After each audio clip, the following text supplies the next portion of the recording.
What's up everybody? No messing about today, let's get straight into the video. 7 ways to tame your appetite. Now hunger cravings are one of the hardest parts about sticking to a diet, and here are 7 tips to help you keep that appetite at bay. Tip number 1, ensure that you're filling your cupboards with healthy snacks. There's nothing worse than late at night getting peckish and sitting down and eating a full packet of crisps or full packet of biscuits or even a great big bag of Haribo. So ensure that instead of buying this stuff, you're buying healthier alternatives. You know, you're buying your fruit, you're buying your vegetables, or you know, I'm more of a savoury person, so I buy pre-cooked chicken tikka or those fridge raiders, which are like little pieces of chicken. Those are things that I eat and snack on to curb my appetite. Tip number 2. Slow down when you are eating. If you're not in a rush and you're out for dinner, take a bite of your food, then stop.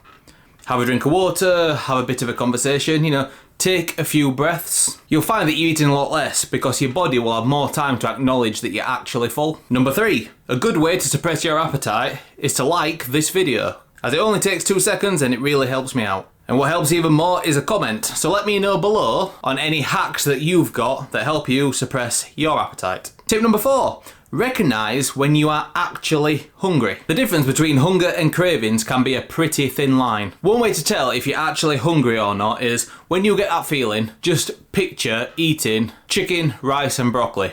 If that still sounds good, you're probably hungry. If it doesn't sound good, then you're just craving that great big bag of Haribo. Tip number 5, and I mentioned this in a previous video, but it's still legit advice, so I'm going to mention it again.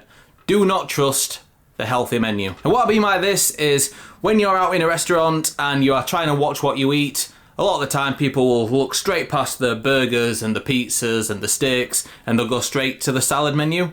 Now, salads in restaurants tend to be absolutely chock full of dressings and coleslaws and things that really add up those calories. You know, a prime example is most Caesar salads actually have a lot more calories in them than a steak. Tip number 6, beware of fad diets, especially the weird and wacky ones, because these are essentially the diet equivalent of clickbait. You know, things like the donut diet and only eating foods of a certain colour are prime candidates for absolutely trash diets. These are the kind of diets that make it really difficult for the average Joe public to really understand nutrition.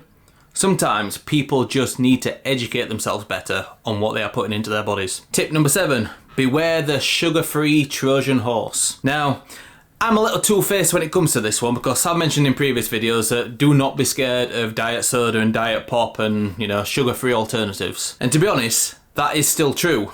But you also need to understand the impact that they can have. All natural sweeteners can still raise your blood sugar, just like regular sugar. This can lead to a dip in energy after that initial spike, but it can also increase your cravings. Those sweeteners are essentially tricking your brain into thinking it's eating sugar, and that is when more cravings for more sweet stuff will start. They're essentially priming your sweet tooth and making you want more sugar. That's it. Short and sweet one. Thanks for watching. Bearded Iron out.